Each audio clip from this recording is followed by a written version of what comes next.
Magiging itsura niya yan.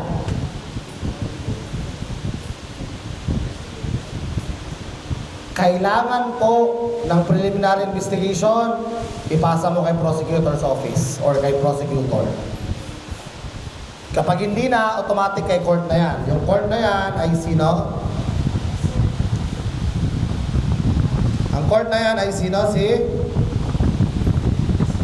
MTC, MCTC, or MTCC. Ayan po yan siya.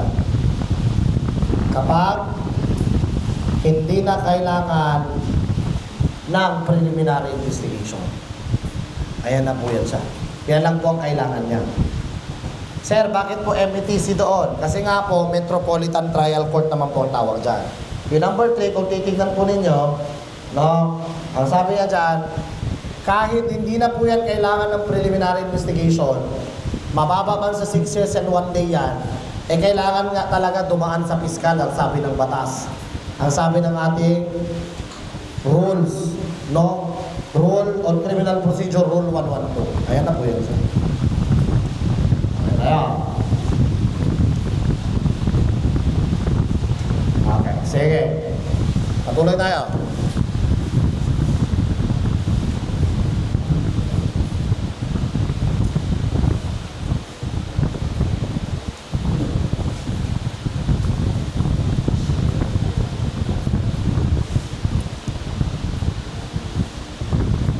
Ito naman po yung ano. Yan yung mga pinagsasabi natin kanina. Dati po ito ay Rule 112 lang ito.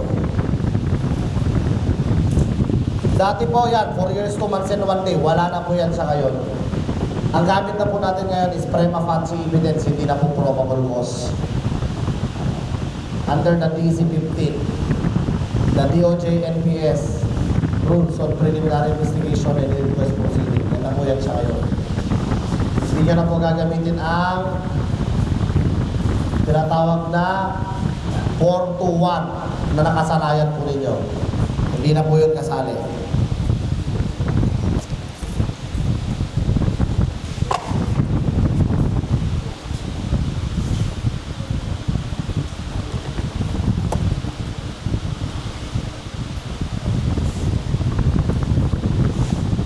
Kuha.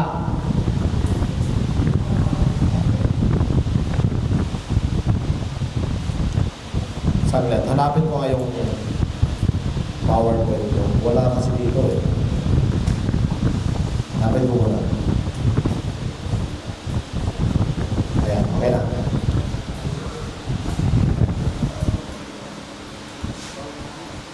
Okay, legal time frame naman, required by law. Yan ang tinatawag yung reglementary period, guys. Buti na lang, dinapura. Ito po yung binigay ko dun sa, nauna kasi ako dun sa MSST nagturo nito. Dun ko na rin to ginawa sa kanila. Buti na lang, nandito nga. Kasi kung wala, magta-type tayo ulit. Okay.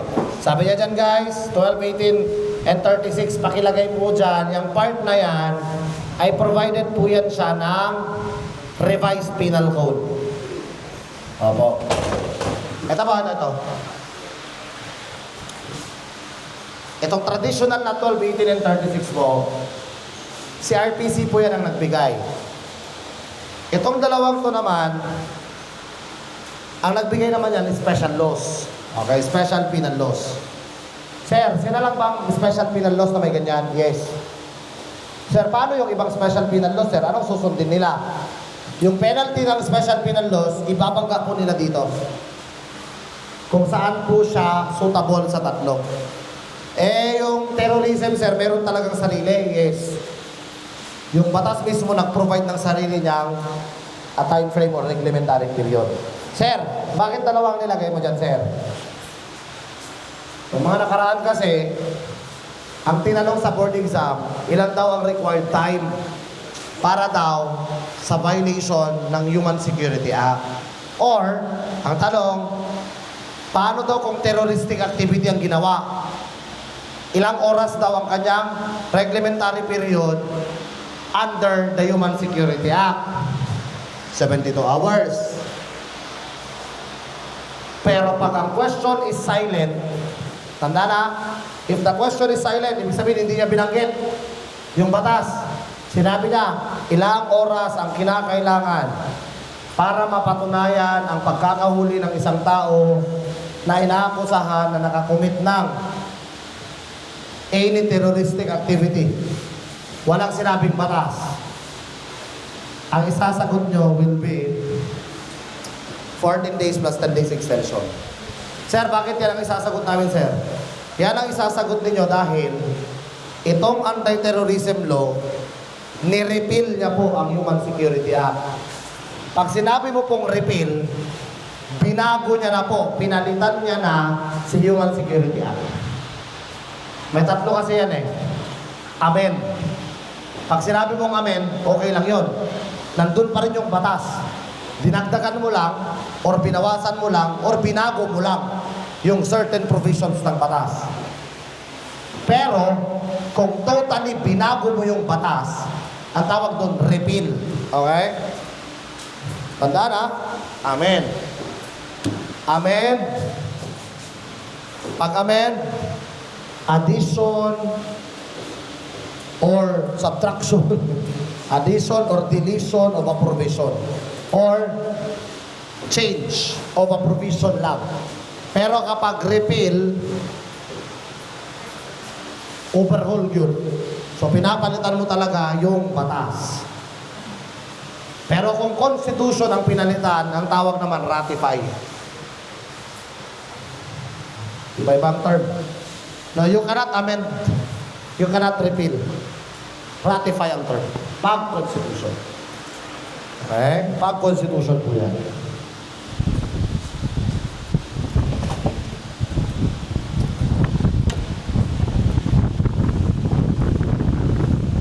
Tanda na, if the question is silent, we will use the present law. The present law there is the anti-terrorism law. But if the question is specific, pag sinabi niya doon under Human Security Act, then you will answer 72 hours. Kaya nga lang kasi sir, wala na nga yan. Eh, ang sabi ko nga lang sa inyo, baka lang tanungin yung Human Security Act, at least nandyan. At nabasa nyo na 72 hours. At alam kong ang alam nyo lang, 12, 18, and 36 lang talaga. Opo, meron pong isang batas lang talaga na nagsasabi ng kanyang sarili requirement para mapatunayan yung kanyang legality of arrest. And that is what we call the terrorism law. Anti-terrorism law. Okay? Sige. So, ibig sabihin, sir, si Bausi, wala naman po siyang ganyan na nakalagay sa batas. Pag nakakumit ako ng Bausi, sir, pipili lang ako dyan sa tatlo. Hindi ka makakapili. Ibabangga mo kung ano yung penalty nung nakumit mong crime under Bausi. Eh di kapag ka 20 years yung Bausi mo, eh di doon ka sa grade. Tama? Doon ka sa afflictive penalties, which is 36 hours. Pero ang tatandaan nyo guys, kadalasan lang naman ng ganito. Ginagamit lang naman yan kadalasan sa droga. Kasi sa droga naman, by bust ang ginagamit. Walang warrant. Sa ibang mga crime, hindi yan sila manghuhuli. Kasi dapat, pinakakailangan mo sa warrantless arrest is personal knowledge based, probable cause based on personal knowledge. Eh kung wala kang personal knowledge sa pulis, hindi nga pwede yan siya na hulihin mo. So ang ginagawa nila, hanap muna ebidensya bago huli. Mas madali yun eh. Kaysa yung huli muna bago patunay. Makakasuhan ka pa ng arbitrary detention. Ay, nakuha ninyo? Kaya yung mga pulis ngayon guys, matalino na din. Matalino na tong mga estudyanteng to, tong mga taong to, nakapag-aral na, lalo ng crime. Mahirap to hulihin. So, ang gagawin niya, hindi kanya huhulihin muna. Hanap muna sa ebidensya para hulihin ka ng warrant, may warrant of arrest.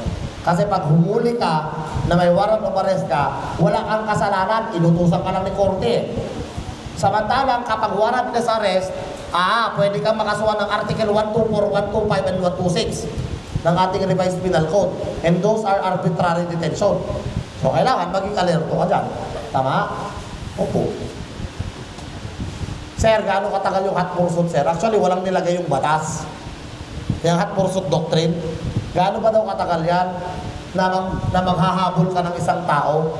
Wala naman po sinabi ang batas, pero ang present jurisprudence ang nagsasabi is hindi daw po dapat lalampas ng 24 hours. Yan ang mga jurisprudence pagdating po sa hot pursuit doctrine. Kaya sabi ko sa inyo, hindi naman ito mahirap talaga. Kasi bypass lang naman yan ginagamit kadalasan. Majority ng ating circumstances, sa bypass lang kung ginagamit talaga yan. Okay? Sige. Susulat sila eh.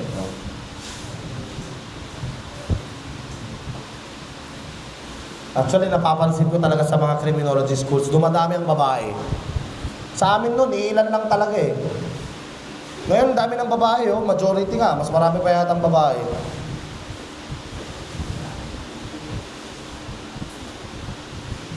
Talaga magpupulis kayo?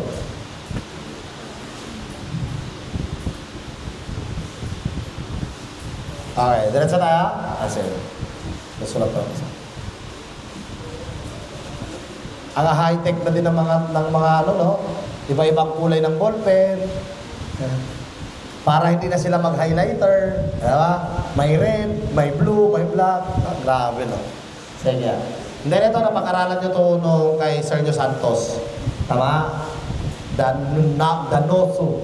Ito po, actually guys, meron dapat yan silang mga lock-up. Kaya lang wala eh. Dito po kasi nag-umpisa yan, no? Sa lock-up. Tawag niya dyan, PUPC. Yan. Tapos dito, ito po dapat, may mga lock-up po yan sila. Kaya lang, yung iba dyan, wala talagang lock-up. Ang mga may lock-up lang dyan, CIDG, Highway Patrol, at saka PDEG. The rest, wala po yan silang lock-up. So anong ginagawa nila, sir, pag nakakahuli sila? Tina-turn over lang nila sa nearest police station. Yun lang talaga. Pero dapat, meron po yan sila.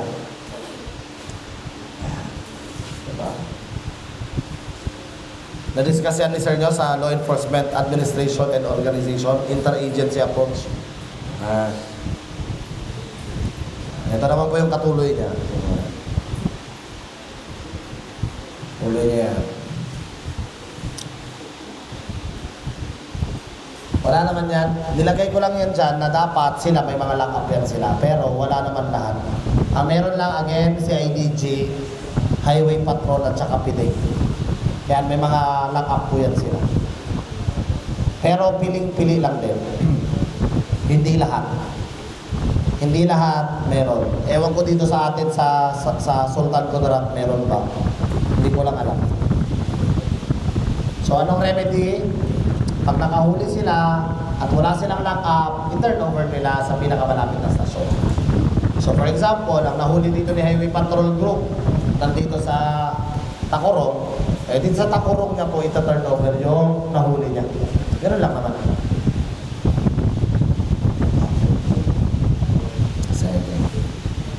And then, meron din po tayong tinatawag na PNP Detention Center po. Yan po ay located in Camp Crame. No, parang po siyang jail. Kadalasan po ng mga nilalagay dyan yung mga matataas na posisyon. Matataas ang posisyon sa gobyerno. Yan, nakulong po dyan si Laila de Lima. Kasi, natatakot din naman sila, lalo na nung senator pa siya na nakakulong siya. Senator pa rin naman siya kahit nakakulong siya. Alangan namang ilagay mo sa jail. No? Kasi sa amin, wala naman kaming special quarter eh. Wala naman kaming special room. So, nilagay mo yan sa kapwa niya mga PDL, baka may mangyari pa sa kanya. So, nilalagay po nila yan kadalasan dyan sa PNP Detention Center doon po sa Camp Crame. Yung iba naman, yung NBI, ganun din. Kapag mayroon po silang mayroon po silang illustrious no standing. yung pong tao, hindi na po nila yung tina-turn over sa BJMP. Tina-turn over na lang po nila yan sa sarili nila detention centers. Ayan. Okay. Tapos na tayo sa PNP. Ang tawag po sa PNP, ang tawag po sa tao na nakakulong sa PNP is PUPC. Alam ko naman, alam niyo yun kasi nag-OJT kayo. PUPC, Person Under Police Custody. Ayan po, hindi pa po PDL. PUPC, Person Under Police Custody pa po. Apo. Pero pagdating sa BJMP, nagiging PDL na po siya. Ayan na naman ngayon siya. Ang tawag kay BJMP is jail or ordinary jail. Same lang po yan. Ano naman po yan siya? Hindi na po siya temporary confinement. Dalawa na po ang purpose ni jail. Temporary detention na ng ano? Di ba naghihintay kanina doon sa pulis ng commitment order? Tama? Tama? Yuhu. Di ba kanina meron? Yung nakasulat? Opo. Kahit na-filean na po yun sila ng kaso, pero kung wala pang commitment order, hindi pa sila pwede sa jail. So sabi niya dyan, i-detain mo na po yung isang tao kapag mayroon na po siyang commitment order. Kasi po, ang commitment order, dalawa lang naman po ang ibig sabihin yan. Hindi maiwasang magsulat, ano? Susulat pa din. Buti nga na-save yan. Ano naman pala. Sabi ko, pinapahirapan pa ng iba, eh, no? Ang ibig sabihin ng commitment order. Pinapahirapan pa. Okay. Ang commitment order po,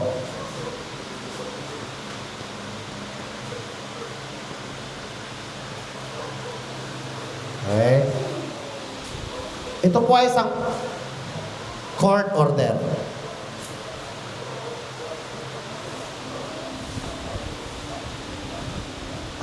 Court order po siya. Dalawa po ang utos dyan. Unang utos, thou shall not have other God beside me. Hindi ganun na. Unang utos, to commit. Pangalawang utos, to receive.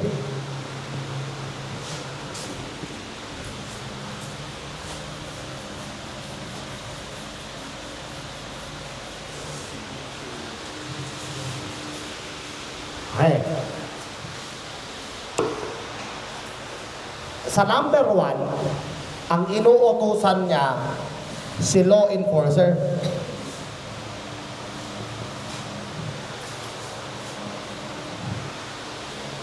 You have to commit this person to.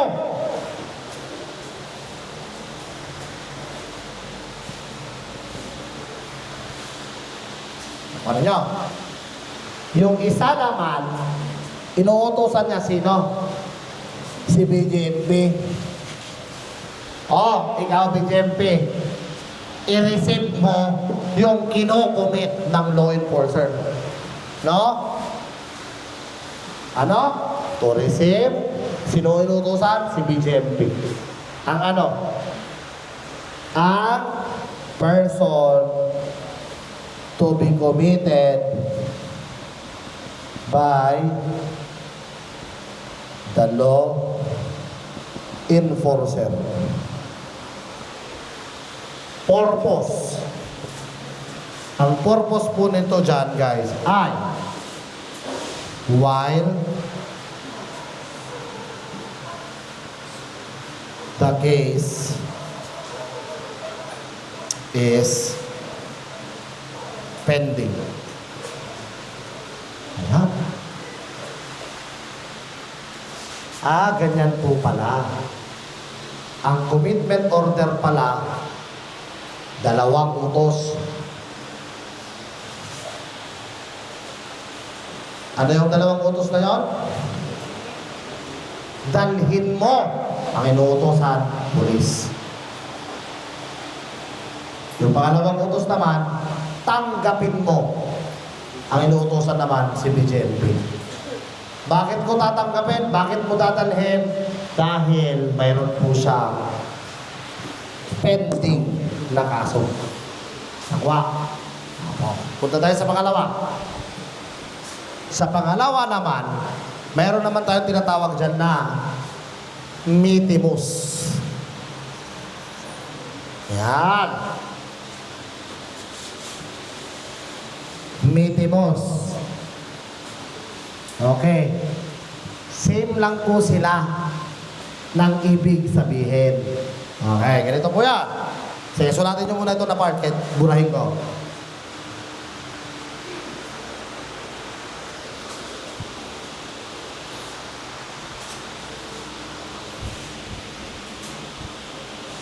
Bilis naman ng oras, buhinyeta.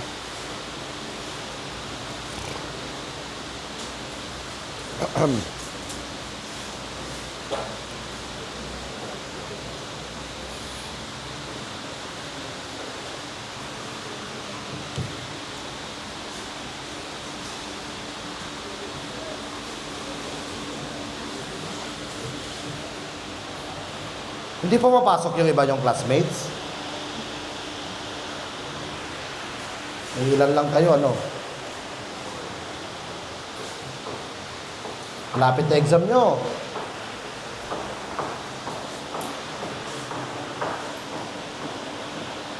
Okay. Okay na, mitimos na tayo.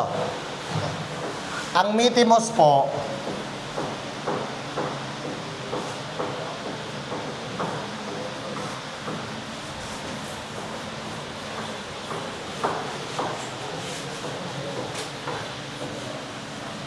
same lang.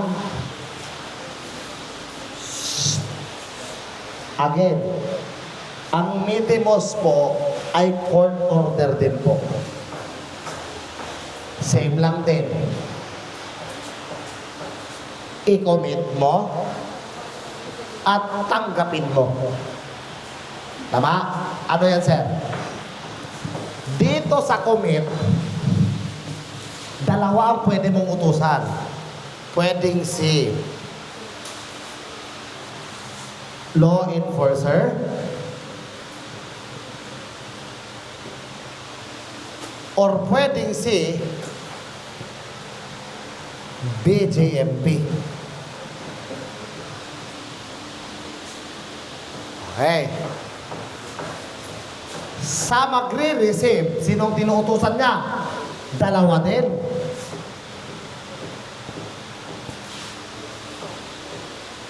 It's either si BJMP,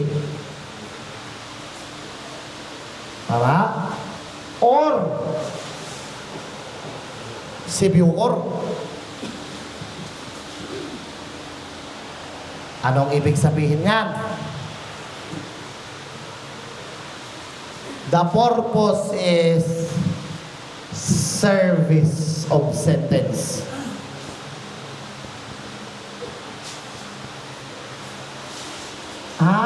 Alam ko na, sir. Commitment order po pala yung dokumento ko pag hindi pa po tapos yung kaso ko. Commitment order po pala yung certificate na ibibigay sa akin kapag hindi pa po ako konbiktado. At naiintindihan ko na din, sir, na pag konbiktado na pala ako, iba na yung diplomang marireceive ko. Mitimus na pala, sir. Uutusan si law enforcer or si PJMP na i-commit yung isang convicted PDL para naman tanggapin at uutusan niya naman si BJMP or si Bucor para tanggapin yung PDL na konbikto para mag-serve ng kanyang sentensya. Ito yung pinagkaiba nila. Ang tatanggapin lang po dyan ni BJMP ay yung mga may penalty na hanggang 3 taon lang. Pag lumampas po ng 3 taon, Bucor ka. Di ba punta kayo doon? Di ba punta kayo doon? Nakita ko yung ano nyo eh. 3 years and 1 day. And up. Pag Bucor. Ha? Kita ko yung post ni Lilime eh. Dati. Ni classmate. Si Palbagyo. Ay, hindi na Palbagyo yung kanyang ano no? Ano na siya, sa kilala niyo siya sa anong piledo? Flores?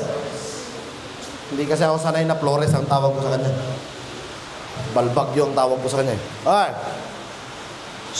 Sir, paano sir, kung nasa BJMP sir? Tapos 3 years lang sir. Ano yun sir? Uutusan niya na i-commit niya. At tanggapin niya din? Yes. Kailangan niya ng minimus kasi. Yun yung patutunayan na dapat magsuserve na siya ng kanyang sentensya. Tama na niyo? So, ibig sabihin, sir, pag CA, ang sentensya niya is 2 years lang. Nasa BJMP na siya, nakakulong na siya. Kasi may commitment order kanina. Tama? Eh, di pag may mitimus na siya, utusan niya yung si BJMP na i-commit sa kanya rin mismo at tanggapin niya din. Okay. Nawa? Sir, bakit may law enforcer dyan, sir? Minsan kasi, agad-agad nakukonbikto na, mabilis makonbikto yung tao. Nandun pa lang siya sa lock-up, konbikto na. So, hindi na siya nagkaroon ng commitment order. So, ang gagawin ng judge, uutusan niya yung law enforcer, yung police. O, i-transfer mo na yan kay BJMP, mitimos na ang gagamitin mo. O, i-transfer mo na yan kay Bucor. Mitimos na ang gagamitin mo. Okay.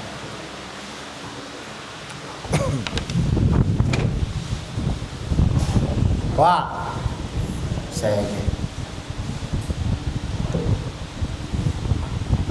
So, dalawa po yan sila, no? Temporary detention at saka imprisonment. Tignan nyo mabuti yung term, ha? Yung kanina, temporary confinement lang po yun sa lock-up. Eto dito, temporary detention. At saka imprisonment. So dito na part, sino yung tine-temporary detain mo? Temporary detain mo yung naghihintay ng trial, kasalukuyang tina-trial, at naghihintay ng kanyang judgment. Ang tawag po lahat dyan, pakilagay na lang, pending case. Po, pending case ang tawag dyan.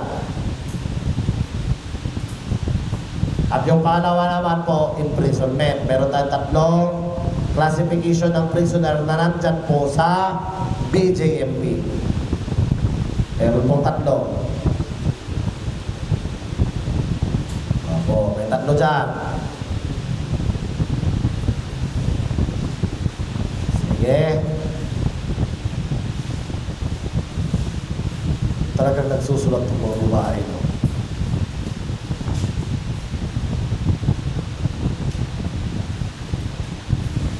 Okay. Sige, diretso natin.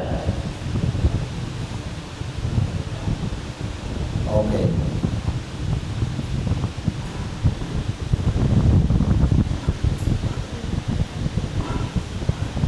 Okay na, girls?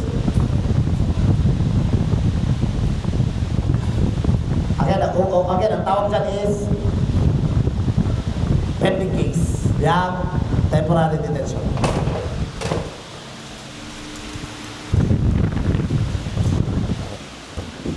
Okay? Next. Sabi kong classification of prisoner dyan, ito na po yun siya. Ayan. Una, may municipal prisoners, that is 1 day to 6 months. Provincial prisoners, 6 months and 1 day to 3 years. And city prisoners, 1 day to 3 years. Sir po. Basic lang. Sir, di ba may pang-apat pa, sir?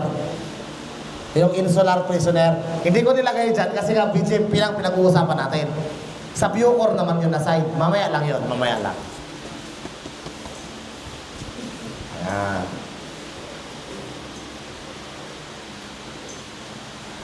Ang tatandaan nyo po dyan, exclusive po yan ha. Exclusive. For example, hindi po ikaw tagang takurong, pero sa takurong mo nagawa yung kasalanan at sa takurong ka din na konbikto. City prisoner ka. Ako. O kung sa hindi naman city, pili ka sa dalawa, municipal or provincial. So kung hanggang 6 months lang, municipal ka. Pag lumampas ka, provincial ka. Nakuha natin. Basta hanggang 3 years lang, hanggang 3 years. Kasi pag lumampas dyan, matik yan, insular prisoner naman po yun. Iba na yun. Okay? Again, exclusive po yan sa place of the commission of the crime. So kung sa city mo na commit ang crime, huwag mo nang isipin pa kung ilan yung penalty. Basta hanggang 3 years lang itatakbo sa utak mo. Tama? City prisoner ka. Pero kung hindi sa city, anong gagawin mo? Tingnan mo yung penalty. If the penalty is 1 to 6 months, 1 day to 6 months, then you are a municipal prisoner. But if that exceeds, that is 6 months and 1 day to 3 years, yan provincial prisoner na. Sir, paano kung yung question is silent? Sabi niya kaya, no? A was convicted of a crime and is sentenced to 2 years of imprisonment. How would you classify him as a prisoner? Oh, paano ba? Paano? Sabi mo kasi kanina, sir, walang problema kung sinabi yung lugar. O, pag sinabi niya, si A na konbikto ng crime at may penalty siya na 2 years. Na-commit niya yung crime sa Tacurong City. Paano mo siya i-classify? Eh, madali lang yun, city prisoner. Tama? Sabi niya naman, si A na konbikto ng isang crime na may penalty na 2 years. Na-commit niya yung crime at na-convicto siya sa Isulan. Eh, di provincial prisoner yun kasi hindi naman city ang Isulan. Tama? Ang tanong nga, paano kung hindi sinabi? Si A na-convicto daw ng 2 years. Paano mo daw siya i-classify? O walang nakalagay na lugar?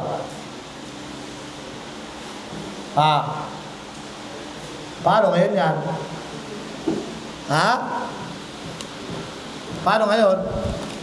Okay. The general rule is, if the question is silent, with regard to this lang you will answer provincial prisoner. Mas marami daw po kasing probinsya kaysa sa city. So, it is interpreted that the person has committed the crime not in the city but in a municipality. Nakuha natin? Yes. Provincial. Pag lumampas ng 6 months. Nakuha? Yes po. Basic lang.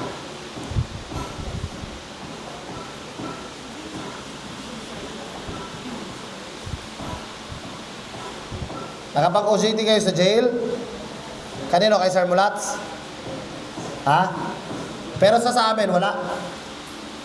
Hindi kayo nag-try? Sa BGMP, wala. Saan kayo na jail? Female dorm? Nakita niyo ako dyan? Nung nagbumisita lang ako. Kaya pala. Ayan, ito naman po yung jails po natin. Kayo dyan, dahil nakapag-OJT kayo sa jail. Yung female dorm, saan ang kategory niya? Correct. Hindi po yan dahil sa lugar din. Iba yung mga tricycle, no? Pag nagsakay yung bisita, pupunta ng jail, may dadalawin. Sa city jail lang, Paul. Hindi yan city jail. Oo, Tacorong City yan siya. District jail pa din yan siya. Bakit? Ito po ang ibig sabihin, no? Pag municipal jail po, exclusive lang po yan sa munisipyo. Iisa lang po sa Region 12 ang municipal jail. And that is only Pulumulok Municipal Jail. Isa lang din po ang city jail sa Region 12. General Santos City Jail lang po. The rest na 13 jails, district jail na po yan sila. So anong titignan lang namin, sir? Madali lang. Tignan mo lang yung dulo ng pangalan ng jail. Yun na po yung kanyang kind. Ang pangalan kasi dyan, Tacorong City District Jail. O, tignan mo lang yung dulo ng kanyang pangalan. Yun na po yung kanyang kind. Ano po ibig sabihin nun, sir? Ang mga nakakulong dyan sa Tacorong, may mga taga-Lambayong, taga-Tacorong, Colombio, Quirino, Lutayan. Yan ang mga nakakulong dyan sa Tacorong. Yung mga nakakulong naman sa Isulan District Jail, yung natitira, Isulan, Esperanza, Magumbayan, Calabansig, etc. Lahat yun naman sa Isulan mo, ikukulong. Kasi district jail siya. Kasi kung municipal jail yung Isulan, pare, taga-Isulan or nakakomit lang sa Isulan, ang ikulong-kulong mo doon. Hindi naman kami, pinag-iwanan kami ng panahon eh. Lahat ng police, may police station, lahat ng lugar may police stations na. Lahat ng munisipyo, mayroon ng fire stations. Pero hindi lahat ng munisipyo may jail. Kasi may mga lugar man din kasi talaga na kukunti lang din yung preso. Sayang lang din yung pagpapatayo. No? Yan. Sir, yung kay Sir Mulato, sir, mamaya pa yon. Apo. Yung kay Sir Mulato naman, provincial jail, buong Sultan Kudarat naman yan siya. Nawanan niyo? Anong pinagkaiba? Mamaya makikita niyo yung pinagkaiba.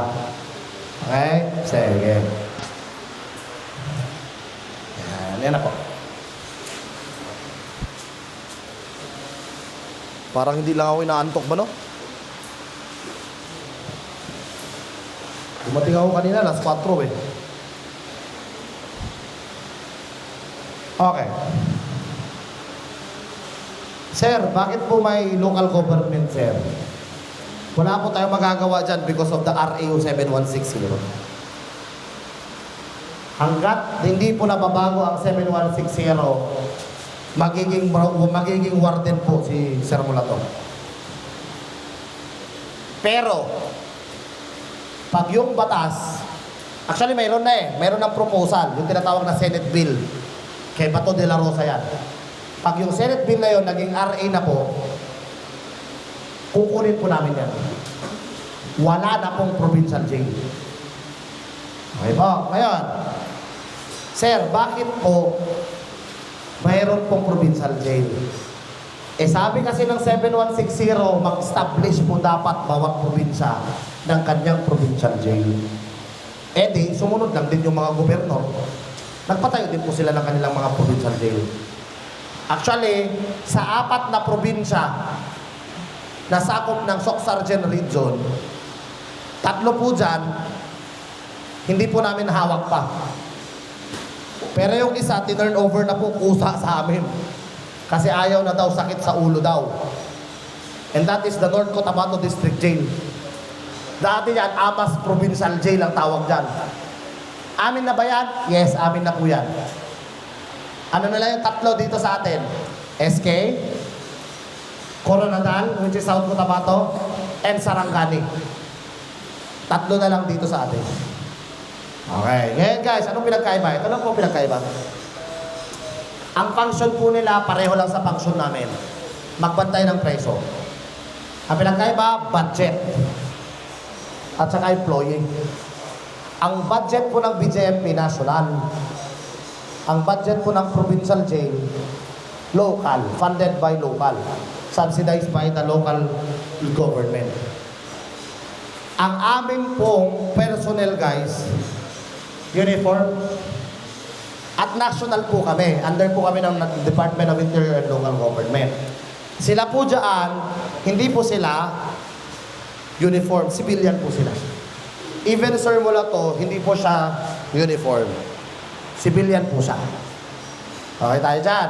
Ngayon, anong pinagkaiba, sir? Wala pong hinahire dyan na hindi permanent sa BJMP. Dito po, may mga na-hire po dyan. May classmate ka ako doon. Makakilala nyo. Si Benjo. Classmate ko yun si Benjo. Si Huwera. Yan. Hindi po yan sila. May mga contractual po dyan. May mga job order po. Ayun. Pero ang kagandahan ng bagong batas daw, hindi pa naman batas, ma-absorb daw sila. So long as they comply the requirement for the hiring of the BJMP. Opo. Yan po yung pinagkaiba lang. Wala na pong pinagkaiba yan. Sir, bakit ba kasi may local pa at mayroon pang national? Mayroon po kasi pinagkaiba yung dalawang yan. Ito po yung pinagkaiba. Sige, tignan natin.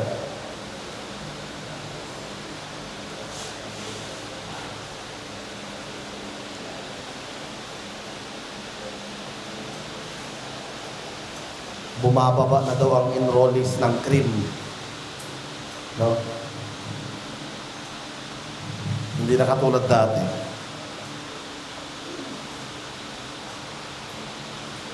Okay na tayo. Ibibigay ko to sa inyo, huwag kayong mag-alala. Aanuhin ko yan, hindi ko yan ikakayaman. O, ibibigay ko yan sa inyo. Huwag masyadong magpagod magsulat. Yung mga importante lang sulat nyo. Kayo kasi verbatim, word for word eh. O, ganito kayo mag-study. O, bigyan ko kayo ng tip. Bili kayo sa Shopee. Alam nyo yung index card na may ring? Yung may ring? Bili kayo ng 6 na set. Huwag yung sinusulat nyo kasi lahat to. Ang dami, lahat-lahat, word for word, pati tuldok eh.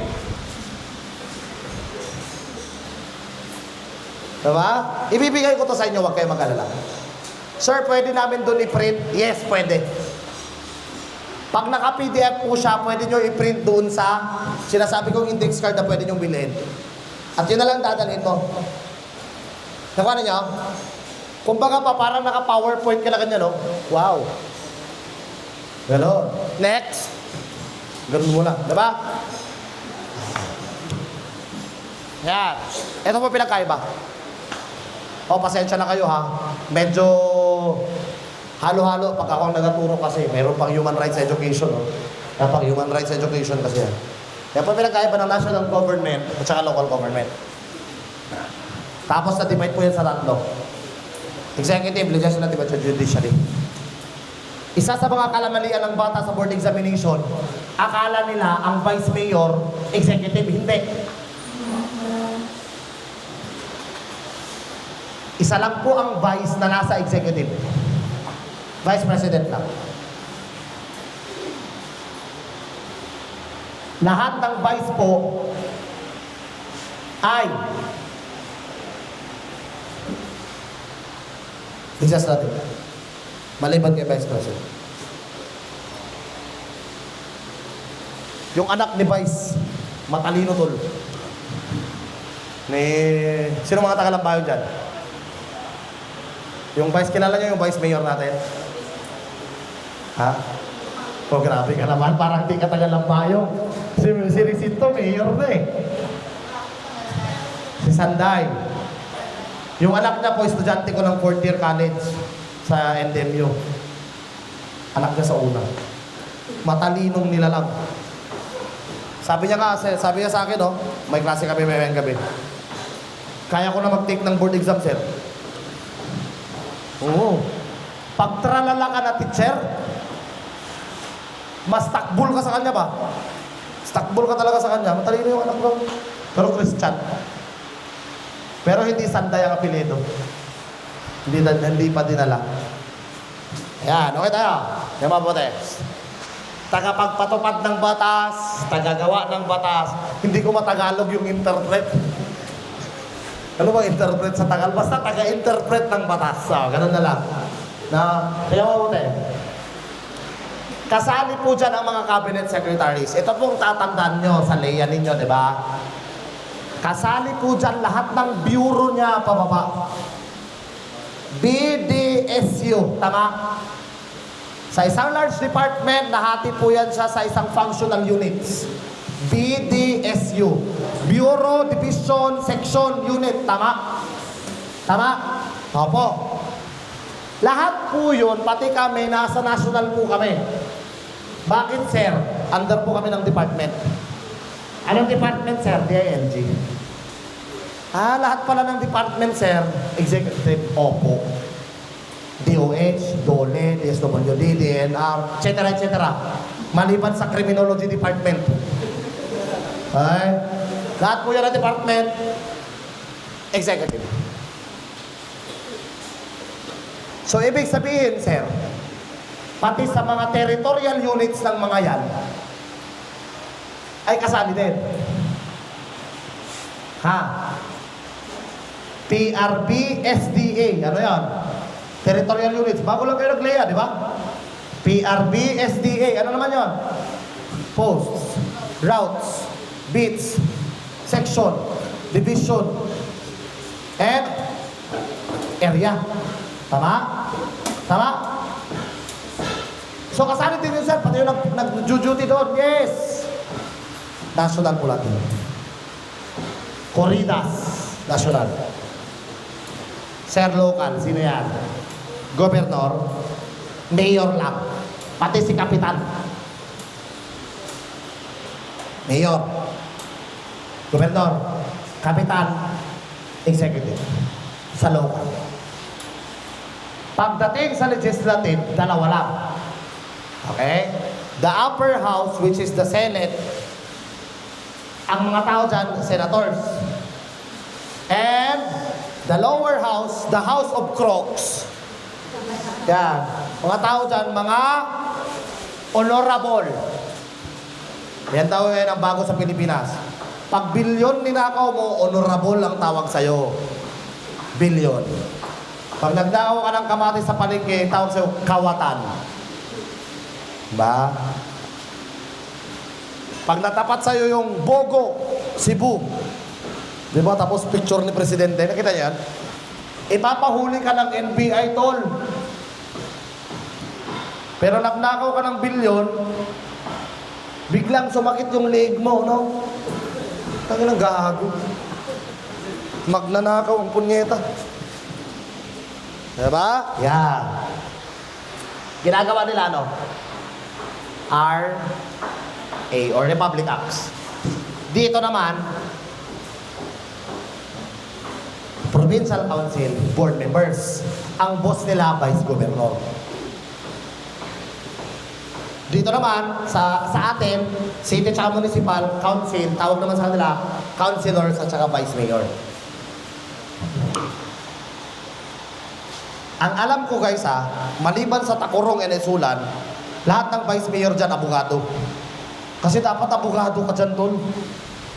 Sa atin kasi, pag sikat ka, marami kang pera sa lugar ninyo, councilor ka. Pansin nyo? Pero in fairness sa Takurong, di ba? Every Lunes, nandyan sila lahat para mag-flag racing. At least naman. Sa alam kong lugar. Madaling lapitan, mahirap hanapin. Di ba? And lastly, judiciary. Ay, ang ginagawa pala naman, ordinance. Dito, Republic Acts. Tama? Grabe si Kapitan, tol. Tagapagpatupad na, tagagawa pa, oh. Taga-interpret pa. Ang galing, di ba? Okay. Sa judiciary, lahat po sila. Lahat ng laws ng courts. From Supreme Court, down to Court of Appeals, Court of Tax Appeals in Sandigan Bayan, magkaka-level po yan. And then RTC, MTC, METC, MTCC, MCTC. And kasali po dyan si Judicial and Bar Council. Sino po yan? Yan po yung nagno-nominate at nagre-recommend sa president para sa positions ng mga to. Okay, sir. May sarili pala silang nomination. Yes po. Ito pong JBC. Kung papanoorin nyo po yan, may mga interviews po yan sila bago sila ma-appoint bilang justices ng Supreme Court, justices ng Court of Appeals. Yung ginisa si, Persida Acosta, nung nag-apply siya ng justice. Yun. At sa barangay, guys, ang tatandaan nyo lang po dyan sa barangay, 1 year and below lang ang jurisdiction niya. Hindi rin yan tatanggapin ng korte. Bakit? Kaya nga mayroon tayong tinatawag na barangay justice system o katarungang pambarangay. As part also of your dispute resolution. Tama? Diba? Tinuro niya ni Sir Junicio sa inyo. Ayan. Tandaan din. Sa isang barangay minsan, nagpatayan na, pumunta ng barangay, hindi pwede. 1 year nga lang. 1 year and below. At tandaan nyo din, pag pera pinag-uusapan, property ang pinag-uusapan, kahit ilang bilyon pa po yan, kailangan dumaan sa barangay. At yun yung kinakuha nila doon sa barangay. Ano yung kinukuha nila pag hindi mag-settle? Certificate to file action. Tama? Sabi ni Sir Junicio, tama? Sabi niya? Or certificate of non-agreement. Tapos magpa-file na kayo na certificate to file action. Katarungang. Ang Manilang iba, taga-barangay San Pablo, yung iba, taga-Katungan. Hindi mo pwede ipabarangay actually. Kasi dapat residing in the same barangay or working in the same barangay yan. Hindi ka pwede magpabarangay kapag hindi po kayo pareho ng barangay. Department of Justice. Mag-break call.